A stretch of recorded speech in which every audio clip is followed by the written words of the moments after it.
रुस्तम, कमरे में कोई है रुस्तम? अरे क्या? मुझे आवाज आई है किसी की, मैंने महसूस किया है। नादिया कौन है यहाँ? कोई भी तो नहीं है। ठीक, मैं बोल रही हूँ ना, मुझे महसूस हुआ है, तुम उठ के देखो ना। देखता हूँ।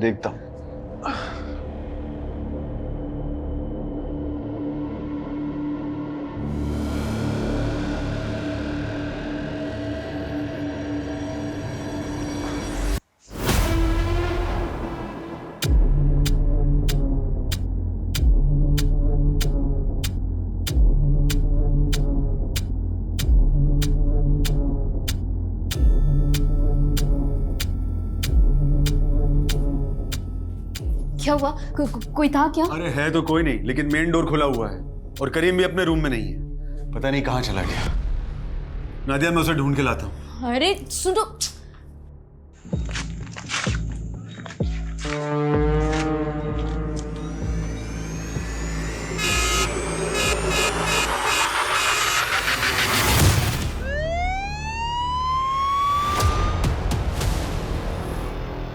आराम से, थोड़ा सा दर्द होगा, आराम से आराम से।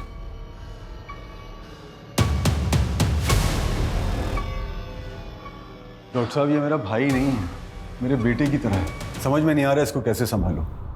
रात बिरात कहीं भी कभी भी उठकर बाहर चला जाता है और भटकता फिरता है। रुस्तम, करीम को फिजिकल ट्रीटमेंट के साथ साथ मेंटल ट्रीटमेंट की भी ज़रूरत है, क्योंकि अब नींद की गोलियां भी इसे सुला नहीं पा रही। आई थिंक कोई बात है जो इसे डिस्टर्ब कर रही है। जीना हराम हो गया उस करीम के चलते। और ये रुस्तम है कि उसकी फिक्र में घुले ही जा रहे। अब तो ऐसा लगता है कि हम मियाँ बीवी का काम बस यही बचा है कि हम उस करीम की चौकीदारी करते रहें।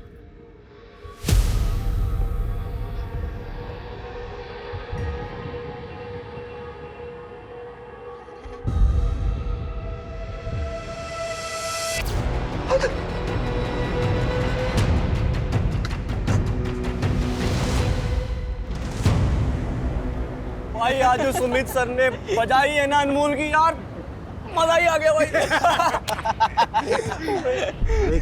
तेरी वाली आ गई। अरे क्या है इसकी वाली? हमारा शरीफ सर का कुछ बोल तो पाता नहीं है। चुप ना।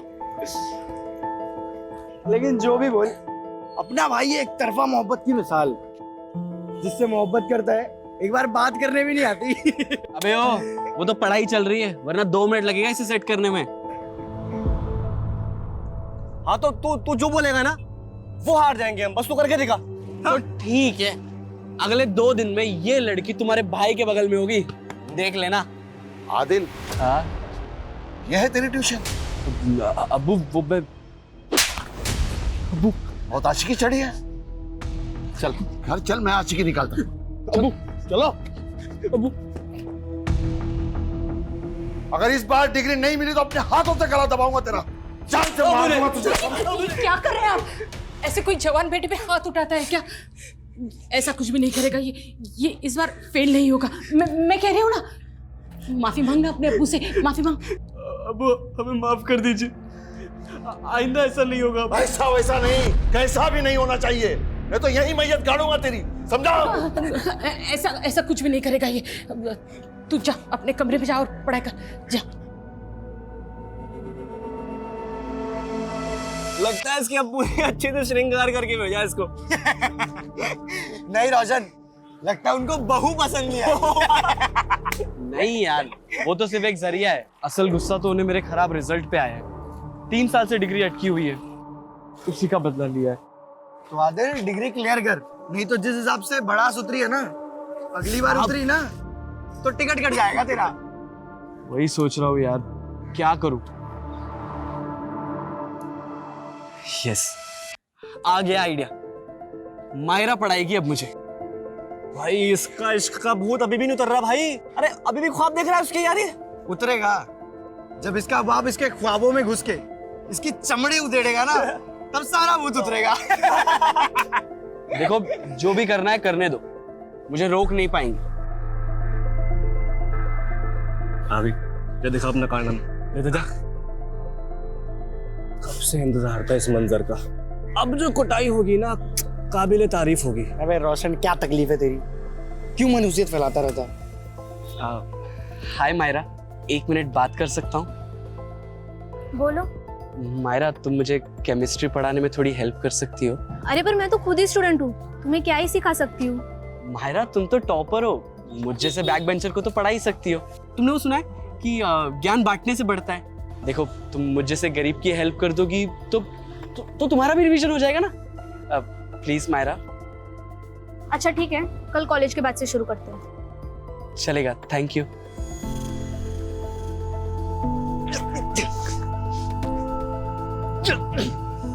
भाई, तेरी ब्लैक वाली जैकेट तैयार रखना। क्यों? अबे तूने कहा था ना, अगर मैंने इसे सेट कर लिया ना तो तू मुझे तेरी ब्लैक वाली जैकेट दे, तो तैयार रखना। क्या बोलता है? मजा आएगा केमिस्ट्री पढ़ने में।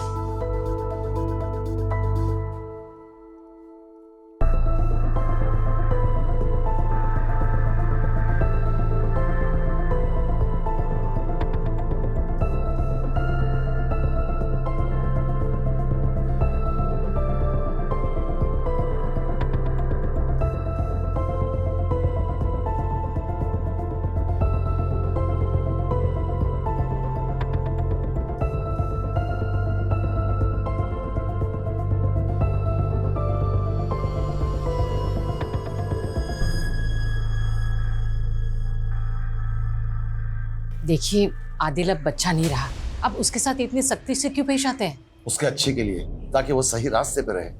लगाम ढीली छोड़ी तो आवारा फिरने लगेगा, और मैं कभी ये बर्दाश्त नहीं कर सकता कि उसकी वजह से मेरे नाम या मेरी इज्जत पे कोई आंच आए। अम्मी, अब्बू। क्या बात है? किस बात की खुशी है? अम्मी, अब्बू, हमें जिस सब्जेक्ट में कंपार्टमेंट थी ना, उसमें हमारे बहुत अच्छे मार्क्स आए और इस बार तो डिग्री मिल ही जाएगी। 3 साल में तो गधे भी पास हो जाते हैं। तुम्हें खुश नहीं, शर्मिंदा होना चाहिए।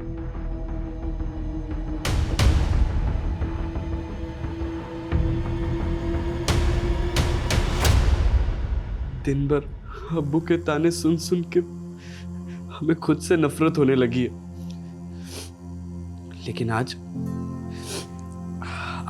दुख का नहीं, खुश होने का दिन है। लकी डे है मेरा।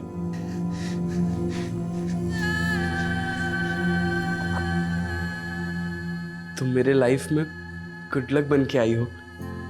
मैं तुम्हें अपने से दूर नहीं होने दूंगा। बहुत जल्दी ही मैं तुम्हें अपने दिल की बात बताऊंगा, प्रपोज करूंगा।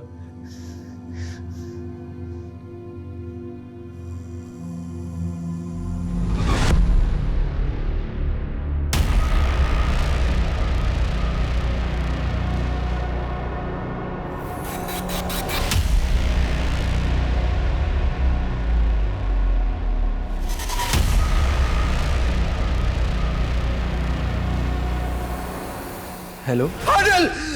आदिल!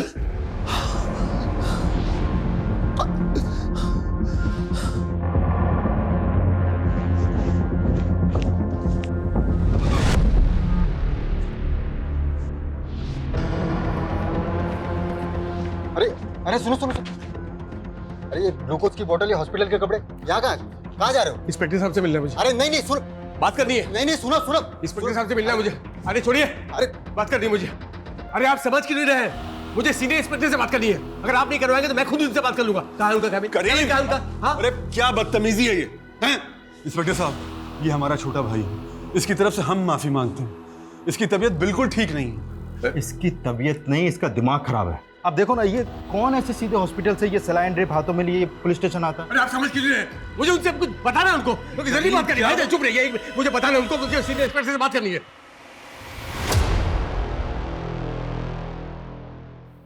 हाँ बोलो।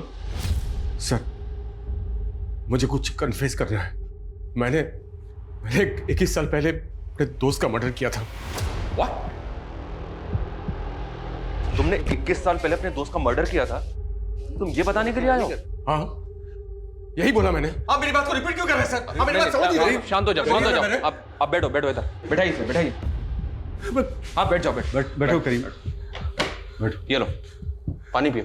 पानी पी लो बेटा। सर, इसकी फैमिली ने बताया कि इसकी दिमागी हालत बिल्कुल ठीक नहीं है।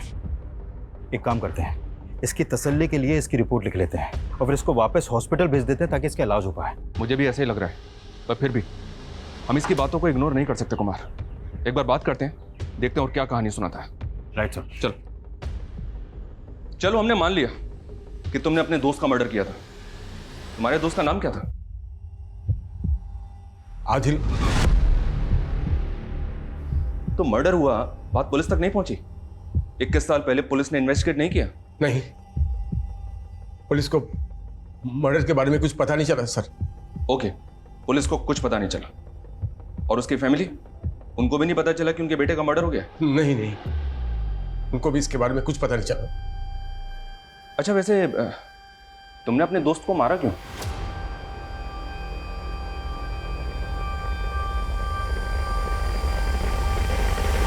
सर ये कुछ भी बोल रहा है। 21 साल पहले एक आदमी गायब हो गया, उसका मर्डर हो गया, इसके बारे में ना तो पुलिस वालों को पता चला और ना ही उसकी फैमिली को। और जब इससे पूछा जा रहा है कि इसने क्यों मारा तो उसके पास कोई जवाब ही नहीं है। सर ये हमारा समय बर्बाद कर रहा है और कुछ नहीं है। नहीं सर, मैं सच बोल रहा हूँ सर। मैं नहीं मारा आदिल को। नहीं, मैं बोल रहा हूँ। चुप, बिल्कुल चुप, बिल्कुल चुप। सर ये अपने होशो आवाज खो चुका है सर। इसको तो ये भी नहीं पता है कि ये कह क्या रहा है। आप तो इसके बड़े भाई हैं ना? जी। आप जानते किसी आदिल को जो इसका दोस्त था?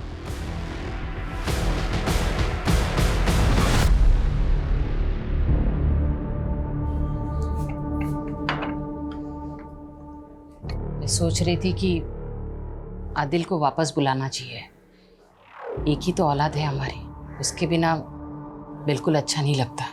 वो जहां भी है खुश है, उसे वहीं रहने दो। तुम क्यों उस पर बूढ़े माँ बाप की जिम्मेदारी थोपना चाहती हो?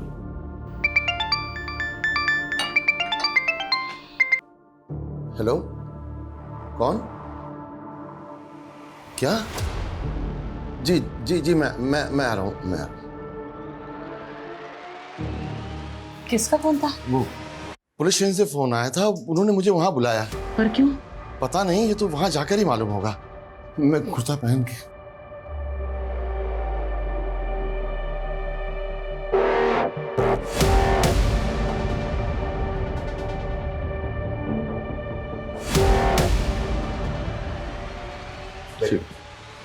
आदाब। जी आइए जमल साहब, बैठिए। जी शुक्रिया। कैसे हैं आप? जी मैं क्या बात है, क्यों बुलाया आपने मुझे? जमाल साहब, दरअसल आपके बेटे आदिल के बारे में कुछ बात करनी है आपसे। आदिल के बारे में? क्यों, क्या हुआ?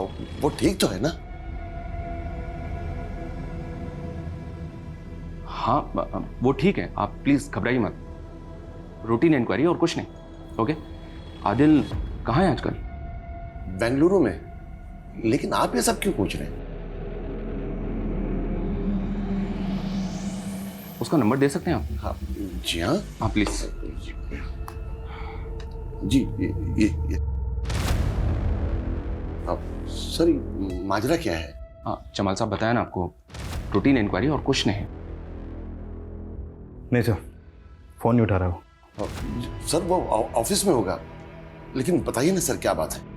जमाल साहब आप प्लीज, आप बिल्कुल मत घबराइए, वो एकदम ठीक है। अभी आप जा सकते हैं।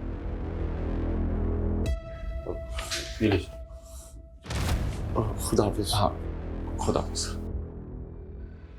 सर करीम कह रहा है कि उसने 21 साल पहले आदिल का मर्डर कर दिया था, लेकिन इनके हिसाब से तो आदिल सही सलामत है, बेंगलुरु में जॉब कर रहा है वो अभी।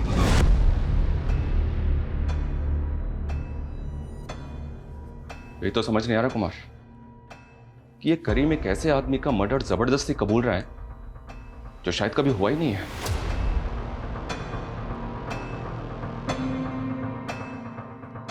तुम्हारा दिमाग खराब हो गया है? एक बात मेरी ध्यान से सुन लो, 21 साल पहले कुछ नहीं हुआ। नहीं भाईजान, मैंने मारा आदिल को। मैंने कत्ल किया आदिल का। एक बात अपने दिमाग में बिठा लो, तुमने कुछ नहीं किया है, तुमने आदिल का खून नहीं किया है। मैंने नहीं मारा आदिल को, नहीं मारा आदिल को मैंने। तो किसने मारा आदिल को? किसने मारा? बिल्कुल चुप।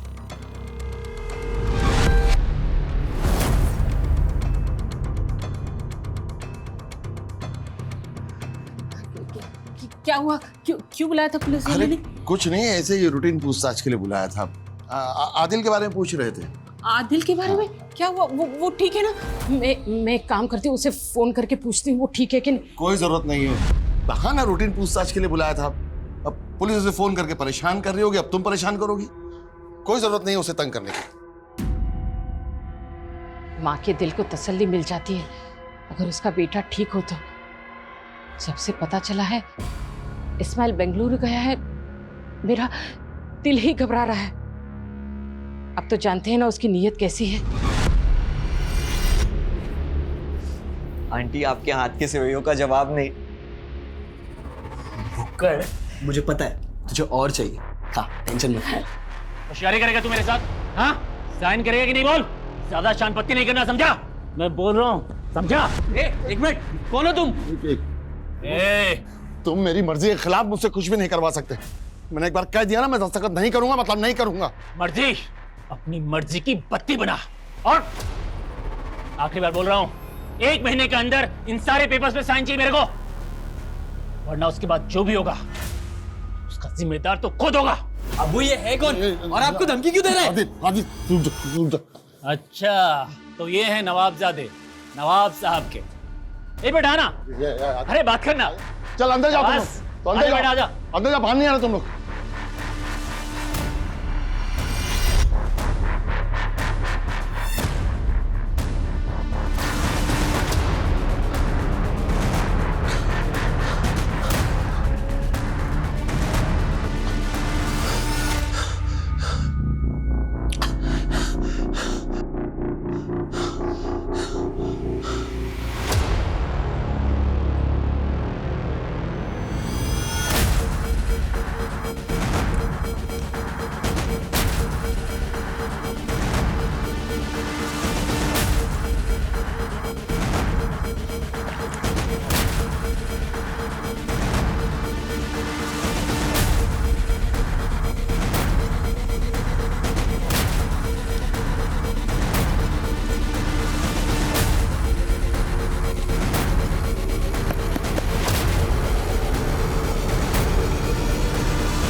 मैं बोल रहा हूं सर, मैंने ही आदिल का मर्डर किया, अपने इसी हाथों से मारा है उसे। आप मेरी बात का विश्वास क्यों नहीं कर रहे? आप मुझे अरेस्ट क्यों नहीं कर रहे सर? करीम, जो मर्डर तुमने 21 साल पहले किया था, आज क्यों कन्फेस कर रहे हो उसे? रीजन क्या है? नींद नहीं आती मुझे सर। वो आदिल मुझे सोने नहीं देता। जिंदा मुर्दा 24 घंटों मेरी आंखों के सामने रहता है सर। आदिल जिंदा है, उसे कुछ नहीं हुआ है, वो ठीक है एकदम। बेंगलुरु में है। नहीं सर, बेंगलुरु नहीं, वो यहाँ आदर्श नगर में है। 21 साल पहले मैंने खुद उसकी लाश को अपने हाथों से दफनाया था।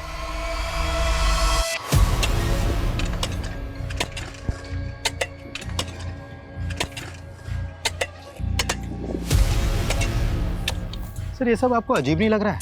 जिसने 21 साल पहले मर्डर करके उसको इतनी सफाई से छुपाया, फिर वही 21 साल बाद आकर खुद को मर्डर साबित करने के लिए इतना कुछ कर रहा है।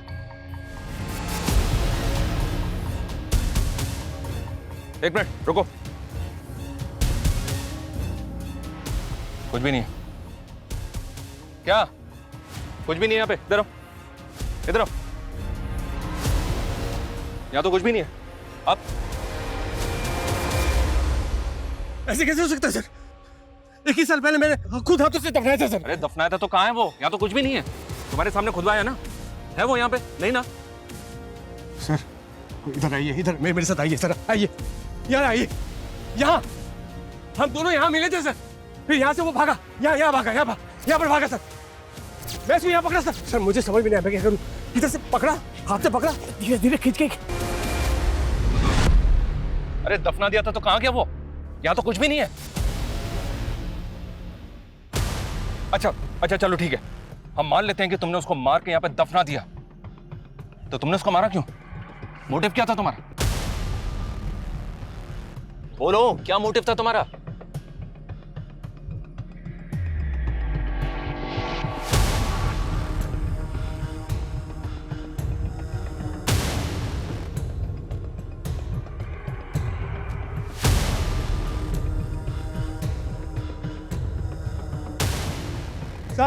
सर इधर आओ, नहीं सर उधर नहीं, लाश को मैं खींच के यहाँ दफनाया था सर। क्या ये सब? कभी बोलते हो इधर दफनाया था, कभी बोलते हो उधर दफनाया था। नहीं सर, मैं गलती हो गई सर, वो उधर नहीं सर, इधर दफनाया था। लाश को खींच के मैं इधर लाया था। भाई साहब, हाँ इधर आओ, इधर खोदो, मिल जाएगा। नादिया मेरी बात सुनो, नादिया प्लीज रुक जाओ। रुस्तम, तुम्हें जेल जाने का शौक होगा, मुझे नहीं है। और तुम्हारे भाई का ये जुनून ना अब मुझसे बर्दाश्त नहीं होता। नादिया वो बीमार है। वो बीमार नहीं, उसका दिमाग खराब है। तुम्हें समझ नहीं आता क्या? मैं अपने घर जा रही हूँ अब्बा के यहाँ पर, और तुम्हारे सर से जब ये तलवार हट जाएगी ना, तुम मुझे बुला लेना, मैं आ जाऊंगी। नादिया सर मैं बता रहा हूँ, जवाब देना भारी पड़ जाएगा। मजाक बन के रह जाएंगे कि सर फिरे की बातों में आकर पुलिस वालों ने अपना समय और रिसोर्सेज दोनों बर्बाद कर दिया। पता नहीं क्यों पर मुझे उसकी बातों में कुछ तो सच्चाई नजर आ रही है। वो इतने यकीन से जो बोल रहा है। कुछ तो क्या, अगर तबीयत से तोड़ेंगे ना तो पूरी सच्चाई उगल देगा वो, सही बता रहा हूँ मैं। लेकिन ये आंदोलन वाले, इतनी सारी संस्थाएं, फिर वो बखेड़ा खड़ा कर देंगे। मुझे समझ में नहीं आ रहा सर कि आदिल फोन क्यों नहीं उठा रहा। मैं एक काम करता हूँ, दोबारा मिला के देखता हूँ अभी उससे। मिलाओ। The number you are trying to call is currently busy. Please try again later. नहीं उठा रहा सर। एक काम करो, उसको मैसेज छोड़ो, कभी तो देखेगा। ठीक है सर। लेकिन सर मुझे लगता है कि हमें आदिल के परिवार वालों से फिर से मिलना चाहिए, फिर से खुल के बात करनी चाहिए।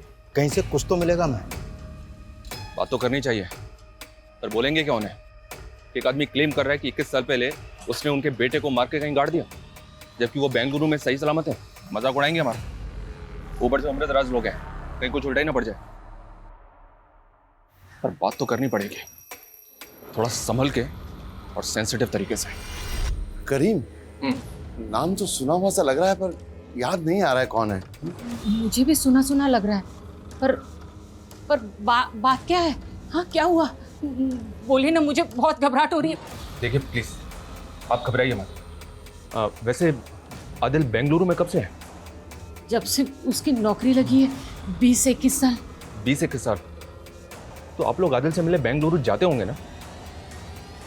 जी नहीं, दरअसल वो जब से वो नौकरी मिली, वो मसरूफ हुआ है, तो वो कभी यहाँ आ नहीं पाया, और हम लोग भी कभी उससे बेंगलुरु मिलने जा नहीं पाए। संभल कर जाना है। जी अम्मी। अब्बू। हाँ आदिल, देखो बेटा, इंटरव्यू के हर सवाल का जवाब सोच समझ कर देना, हड़बड़ी मत करना। तुम्हें नौकरी हर हाल में मिलनी चाहिए। जी अब्बू। ये तुम्हारे हाथ में क्या है?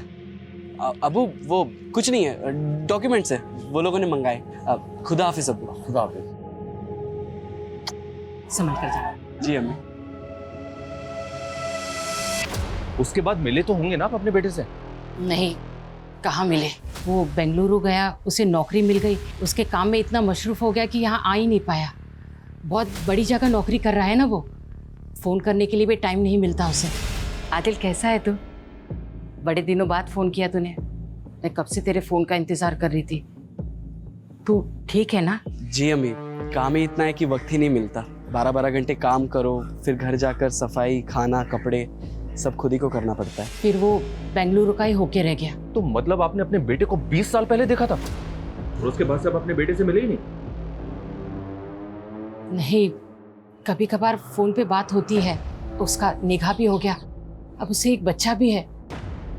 पर आप लोग ये सब क्यों पूछ रहे हैं? वो ठीक तो है ना? हाँ हाँ ठीक है, खुश है, क्या होगा उसे? आप लोग क्यों खामखा उल्टे से सवाल जवाब करके हमें परेशान कर रहे हैं? प्लीज जाइए आप। अरे लेकिन बात, प्लीज जाइए, प्लीज जाइए यहाँ से।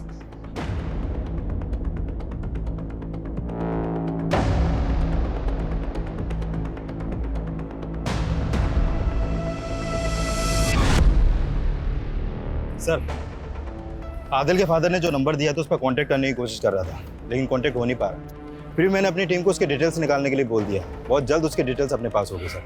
लेकिन सर मुझे आदिल के माँ बाप की ऐसी हालत देखकर बड़ा बुरा लगा। मतलब एक बच्चे का अपने माँ बाप को 21 साल पहले ऐसे किनारा कर देना, इतना अजीब केस मैंने अपने करियर में कभी नहीं देखा सर। अच्छा, हेलो, क्या?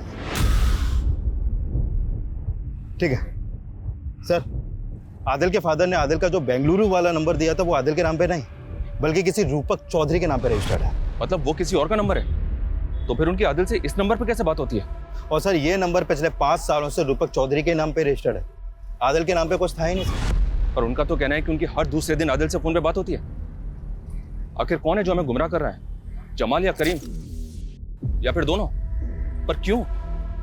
और ये आदिल है कहाँ? सर हो सकता है आदिल जिस तरह से 21 साल पहले अपने माँ बाप को छोड़ के गया, एक बार भी मिलने नहीं आया उनसे, तो शायद फ़ोन पे भी बात नहीं होती होगी। लेकिन उसके माँ बाप बेचारे ये सदमा सह नहीं पाए और ये भ्रम पाल के बैठे हैं कि उनके बेटे से हर दूसरे दिन बात होती है। जो भी है पता तो करना होगा।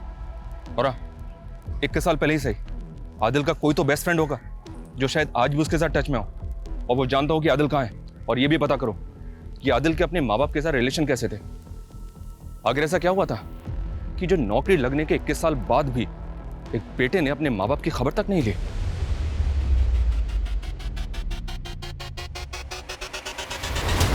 नहीं सर, 21 साल पहले वो बेंगलुरु गया, उसके बाद कभी लौटा ही नहीं। तो तुमने 21 साल में उससे मिलने की कभी कोशिश नहीं की? अंकल आंटी ने उसका नया बेंगलुरु का नंबर दिया था, पर वो रॉन्ग निकला। मैंने कई सोशल मीडिया पे भी उसे ढूंढने की कोशिश की, पर वो कहीं मिला नहीं। तुम आदिल के दोस्त करीम को जानते हो? नहीं। अच्छा, बेंगलुरु जाने से पहले आदिल के साथ क्या कुछ ऐसा हुआ था जिसकी वजह से वो सबके साथ कांटेक्ट तोड़ सकता है? हाँ। Myra, I love you. क्या है आदिल? मायरा, ये क्या कर रही हो? तुम्हें पता है तुम मेरे लिए बहुत लकी हो। तुम मिली, मुझे डिग्री मिल गई। आदिल क्या बकवास कर रहे हो तुम? बकवास? मायरा, मैं तुम्हें अपनी फीलिंग बता रहा हूँ। तुम मेरे दिल को। Shut up Adil. ओ भाई, दूर रहो मुझसे, और खबरदार अगर मुझसे कांटेक्ट करने की भी कोशिश की तो।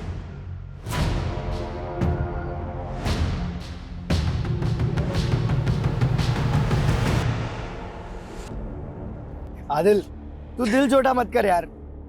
सिर्फ मायरा ही थोड़ी है दुनिया में। चल दूसरी लड़की पटाएंगे। चल आजा, चल। क्या धोया यार लड़की ने यार।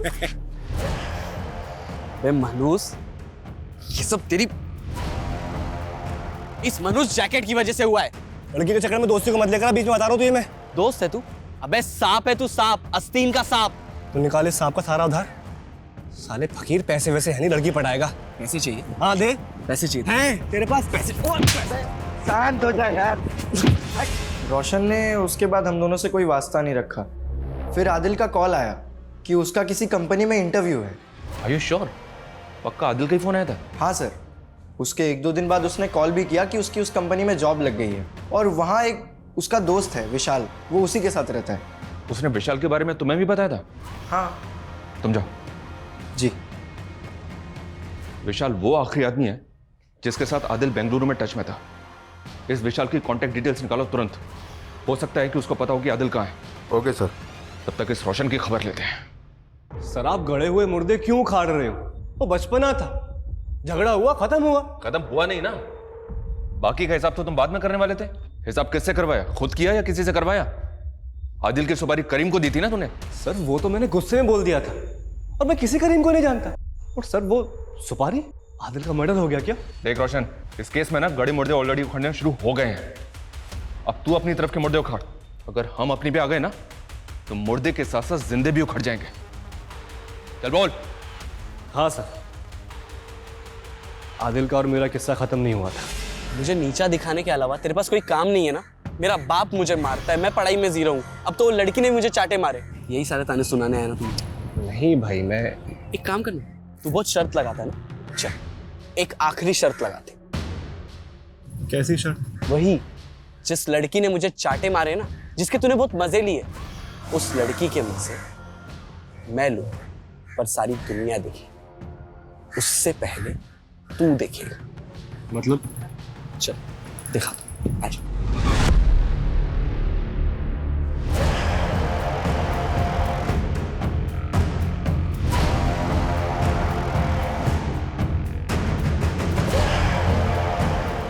ओए, कौन है बे तू? यहाँ क्या कर रहा है? मैं तुझे जिंदा नहीं छोड़ा। मेरी बेटी के उसमें क्या कर रहा था तू? सर, मैं बहुत डर गया था।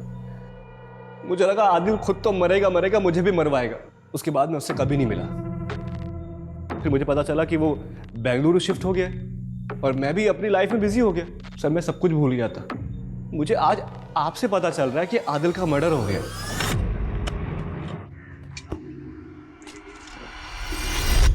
सर, हो सकता है माहिरा के फादर ने आदिल के साथ कुछ किया हो, जिसकी वजह से वो आज तक गायब है। पॉसिबल है कुमार, पता लगाओ। अगर माहिरा और उसके बाप का आदिल के गायब होने में कोई हाथ है तो। Okay sir. लेकिन एक बात समझ में नहीं आ रही, आदिल की फैमिली और फ्रेंड्स के मुताबिक कोई करीम था भी यकीन से नहीं कह सकते, तो फिर क्यों ये करीम एक मर्डर का इल्जाम जबरदस्ती अपने सर पे ले रहा है? आदिल के बारे में कुछ और जानकारी मिली? सर डायरेक्ट तो नहीं है, लेकिन इनडायरेक्ट कह सकते हैं। एक्चुअली आदिल के फादर के पास काफ़ी ज़मीन थी जो उन्होंने अपने छोटे भाई के नाम ट्रांसफ़र कर दी। अब उनके पास सिर्फ वो एक घर ही बचा है जहाँ पर वो अभी रहते हैं। क्यों?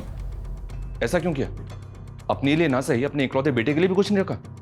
और ये भाई कौन है जो जमाल को अपनी औलाद से भी ज्यादा प्यारा है? सर वो यहीं कानपुर में आदर्श नगर में रहता है, वहाँ का पार्षद है वो। हिस्ट्री शीटर भी है सर वो। History sheeter? इस एंगल से हमें कोई लीड मिल सकती है कुमार?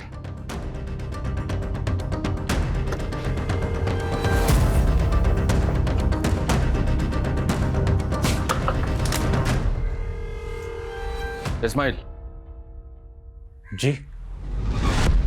कमाल का इत्तेफाक है ना, इधर आदिल बेंगलुरु गया और उधर जमाल ने अपनी सारी प्रॉपर्टी आपके नाम लिख दी। वही प्रॉपर्टी जिसके लिए कई बार झगड़ा भी हो चुका था। झगड़ा नहीं हुआ था, हाँ बहस जरूर हुई थी, और फिर जो चीज मेरी थी वो तो उसे वापस करनी थी। आप लोग समझे नहीं, दरअसल वो बुढ़ा मेरे बाप की नाजायज औलाद है और नाजायज तरीके से उसने सब कुछ हासिल किया था, और फिर मैंने अपना जायज तरीके अपनाए हैं और जो चीज मेरी थी उसे वापस हासिल कर लिया। इसमें गलत क्या है? अभी तक आदिल के बारे में जितनी भी जानकारी मिली है उससे तो यही लगता है कि अगर सचमुच उसका मर्डर हुआ है तो मर्डर का मोटिव बहुत लोगों के पास है। माहिरा का बाप रोशन, आदिल का खुद का बाप, जबकि मर्डर करीम कबूल कर रहा है। पर वो ऐसा क्यों कर रहा है? उसका तो कुछ मोटिव भी नजर नहीं आ रहा है। पर जो भी हो, अब इन सब लोगों से साफ साफ बात करने का वक्त आ गया है।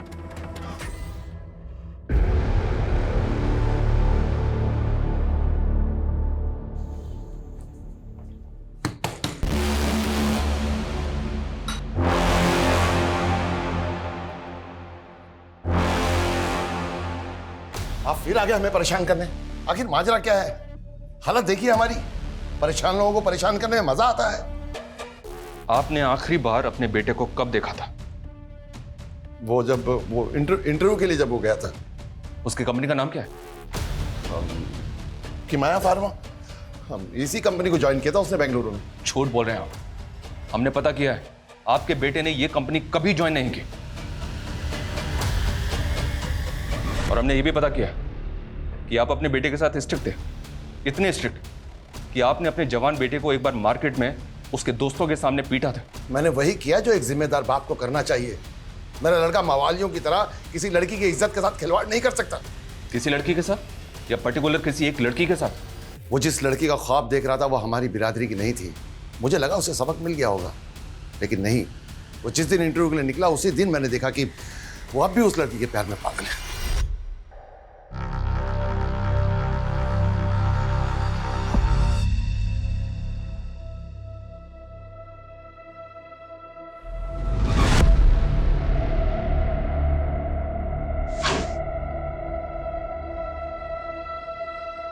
क्या आपको कुछ चाहिए क्या? क्या हुआ? ये क्या है? लो देखो, लव लेटर लिखा है तुम्हारे शहजादे ने, और वो भी उसी लड़की को जिसके लिए मैंने मना किया था कि हमारी बिरादरी की नहीं है। आने दो आज उसे, ऐसा सबक सिखाऊंगा कि आशिकी जिंदगी भर सर पे से उतर जाएगी। वो उस दिन ऐसा गया कि वापस ही नहीं लौटा। तो और क्या करता वो? कभी आपने उसे अपनी मर्जी से सांस तक लेने नहीं दी, इसलिए जैसे ही आजाद हुआ ना, उसने हमसे रिश्ते नाते सब तोड़ दिए और बेंगलुरु में अपनी नई दुनिया बना ली। अच्छा ही हुआ, कम से कम कोई तो खुश है।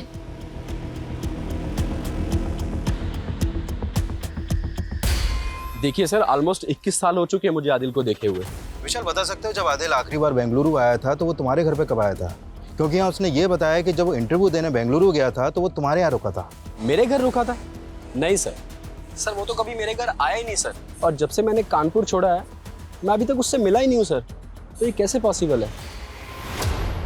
आप क्यों आदिल के बारे में बेवजह और बेतुके सवाल पूछ के हमें परेशान कर रहे हैं? परेशान तो हम भी हो रहे हैं, क्योंकि एक आदमी है जो हमारे सामने आकर खुद ये कबूल कर रहा है कि उसने 21 साल पहले आपके बेटे को मार के यहीं आदर्श नगर में गाड़ दिया।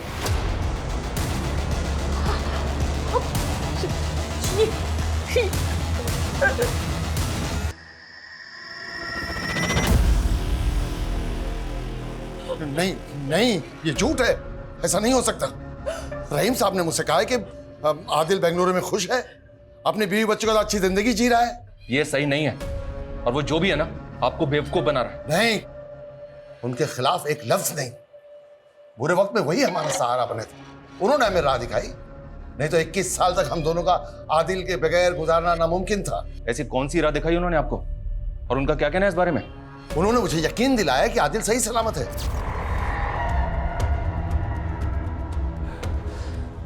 माशाअल्लाह, आदिल कितना खुश है। कैसी खानदानी खूबसूरत बीवी मिली है उसे, और आदिल का बेटा हूबहू आदिल के ही जैसा है।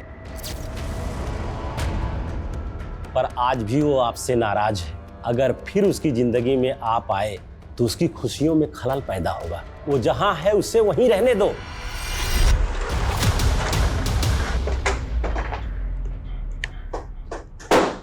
जी हाँ, मैं ही माहिरा का बाबू। बोलिए क्या काम है? आदिल को तो जानते हैं ना आप, जिसे आपने 21 साल पहले अपनी बेटी माहिरा का वीडियो बनाते हुए पकड़ा था। हाँ याद है, उसको कैसे भूल सकता हूँ मैं। ओए, कौन है बे तू? यहाँ क्या कर रहा है? मैं तुझे जिंदा नहीं छोड़ा। मेरी बेटी को उसमें क्या कर रहा था तू? तो फिर आपने अपनी धमकी को सच साबित कर दिया और आदिल को जान से मार दिया है ना? मैं तो उसको उसी दिन मार देता अगर वो बचकर नहीं भागता। आपकी बेटी माहिरा कहाँ अभी? मेरी बेटी माहिरा 1 साल पहले रुखसत हो गई है। हम इतने में ही सब्र करके खुश थे कि आदिल जहां है खुश है, और आज आप बता रहे हैं कि 21 साल पहले किसी करीम नाम के इंसान ने आदिल का कत्ल कर दिया। कौन है ये करीम? फोटो दिखाओ। ये है करीम, ये उसकी अभी की फोटो है, और ये 20 साल पहले की फोटो है। जानते हैं आप ऐसे?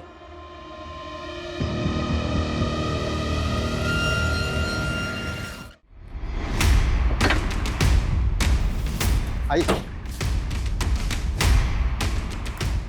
हटो पीछे।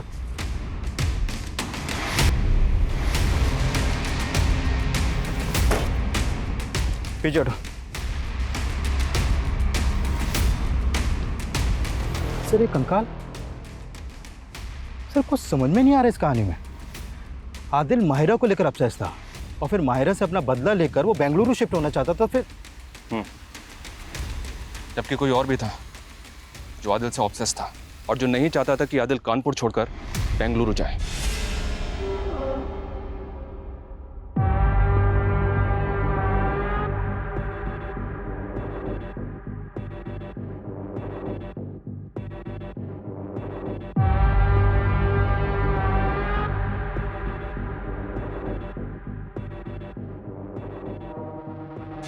इक्कीस साल पहले उस दिन करीम ने आदिल को यहीं बुलाया था।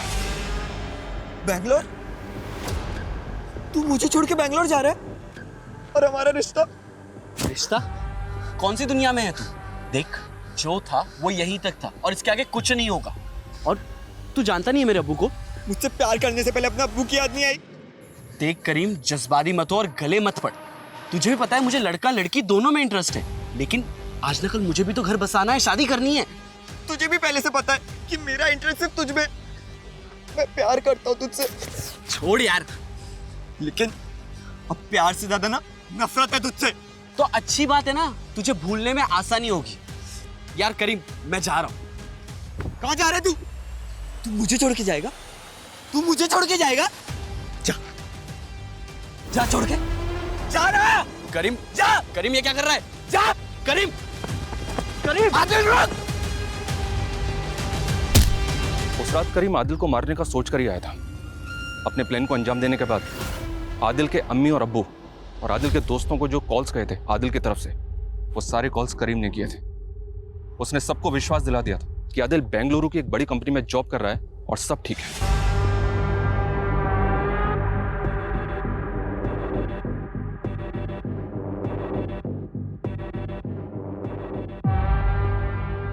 लेकिन आदिल मरने के बाद भी उसको हॉन्ट करता रहा। आइडेंटिटी क्राइसिस, डिप्रेशन, गिल्ट और डर, इन सब ने मिलकर करीम को दिमागी रूप से इतना बीमार कर दिया कि उसको हर जगह आदिल ही दिखाई देने लगा। करीम का जुर्म उसे सताने लगा, और वो भी इतना कि जो जुर्म उसने 21 साल पहले किया था, 21 साल बाद उसी जुर्म को उसने खुद सामने से आकर कबूल किया।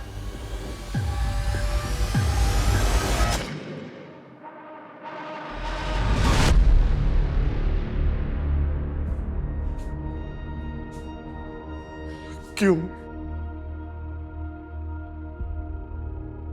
जब इतने साल नहीं कबूला तो अब क्यों? हम इसी भरम में खुश थे कि हमारा बेटा कहीं पर है अपने परिवार के साथ, और इसी भरम में हम इस दुनिया से रुखसत हो जाते, लेकिन तूने हमसे हमारा ये भरम भी झेल लिया है।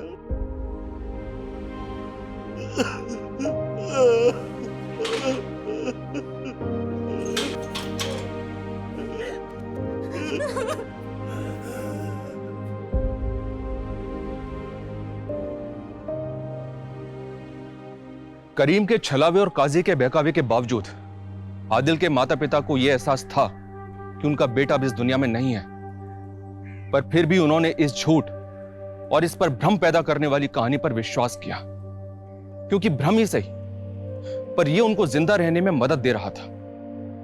वो ये जानना ही नहीं चाहते थे कि उनका बेटा 21 साल से है कहां, यह क्या हुआ है उसके साथ, वो है भी या नहीं, क्योंकि जिस दिन उसका ना होना सुनिश्चित हो जाता, यह झूठ ही सही भ्रम ही सही, उनकी यह उम्मीद हमेशा हमेशा के लिए टूट जाती कि उनका बेटा कभी घर वापस नहीं आएगा। जय हिंद।